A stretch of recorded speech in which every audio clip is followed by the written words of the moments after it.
overall play, I'd say if there's one thing that is concerned, it's the pass rush. We have to be disciplined, and we have to understand what our role is. If we have a specific call on, and you're the edge guy, set the edge. Don't give up the edge. And that's probably the biggest thing that, when you look at the tape, you see it, and that's the thing that frustrates and disappointing. We have to understand who we're playing against. I mean, this was probably one of the elite mobile quarterbacks that has the ability to move sideways and throw off of different platforms. I mean, we had two guys bearing down on him. He throws the ball sidearm between the two of them for a completion. And that's the frustrating part as well. Too early to know what Saturday will look like in terms of personnel? It's way too early. We're trying to work through a lot of things. We're hoping to see how many guys we get back, and who will be available to play on Saturday. So we'll see.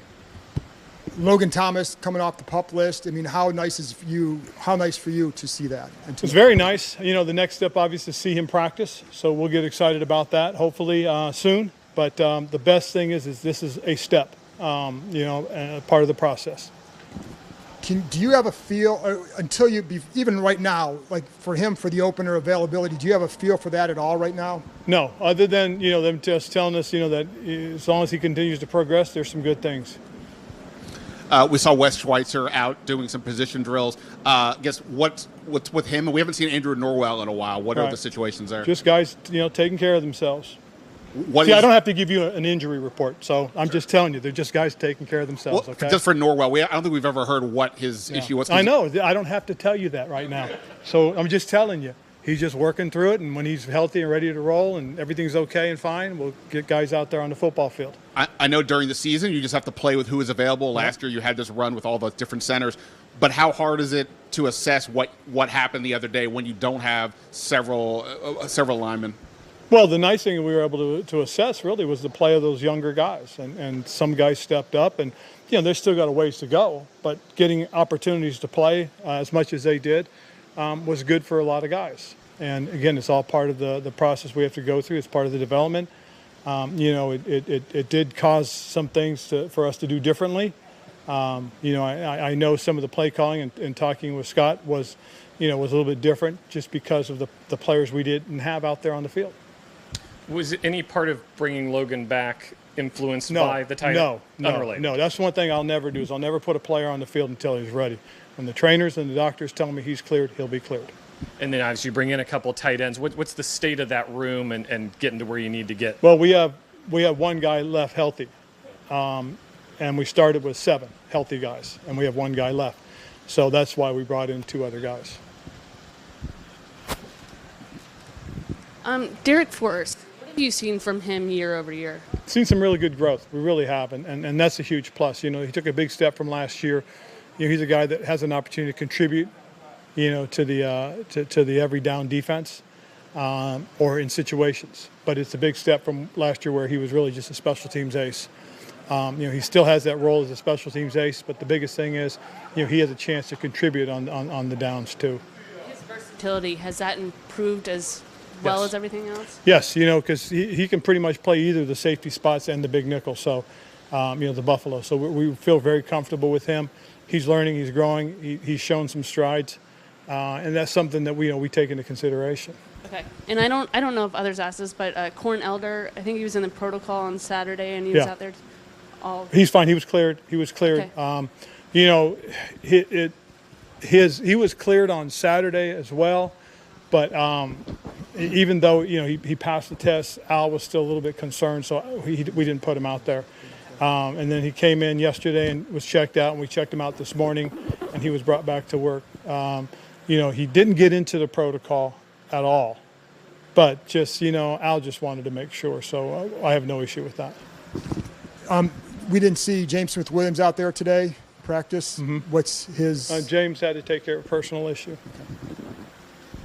Obviously, you got to see Antonio in a few different situations the other day. The idea of getting him the ball in space, which we saw makes sense. Do you feel like you guys maybe just didn't do that enough the last couple of years, or is this just an opportunity to sort of push it forward?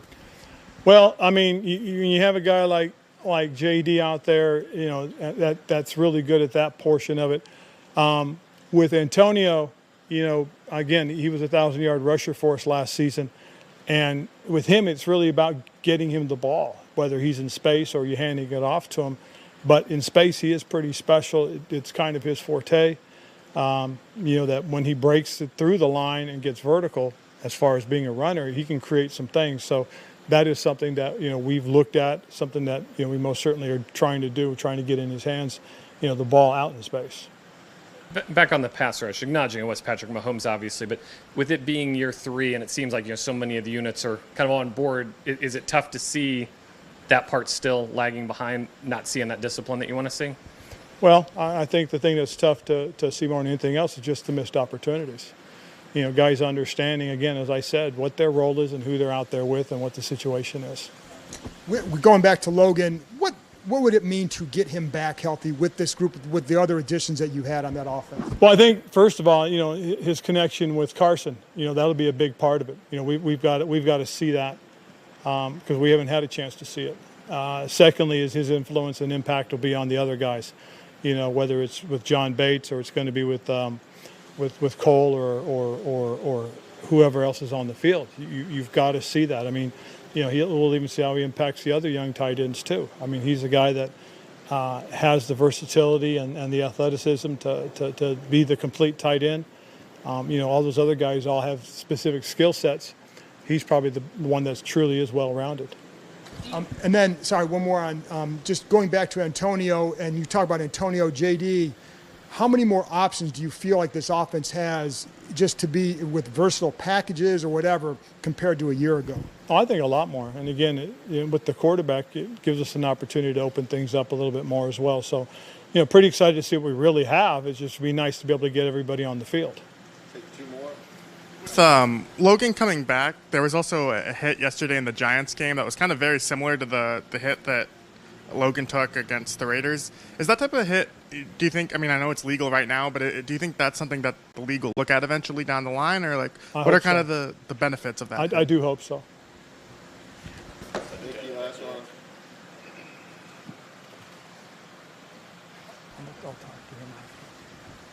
Talking about the connection with Carson and Logan, do you need to see Logan get any preseason reps to see that connection? No, just a lot of work. Once he's cleared to start working with the quarterbacks and stuff like that. Right now it's all about positional drills, individual drills, and then eventually the next step will be obviously running and catching the ball. But as soon as we can, it'll be great. But again, we're not going to force anybody out there early. Okay. Oh. Sorry. As a coach, when you have your starters, approaching this week of practice a certain way, and you have guys who are maybe fighting for a spot approaching a certain way, what's that like as a coach? Do you balance that, or what's it feel like? Well, you do what you have to do. That's basically it. I get that the young guys know they're competing for a spot, for their opportunity. That's all well and good. But also the focus is on getting ready for the season. So with the starters, it is the same type of work that they've always done. Okay. Cool. Thanks.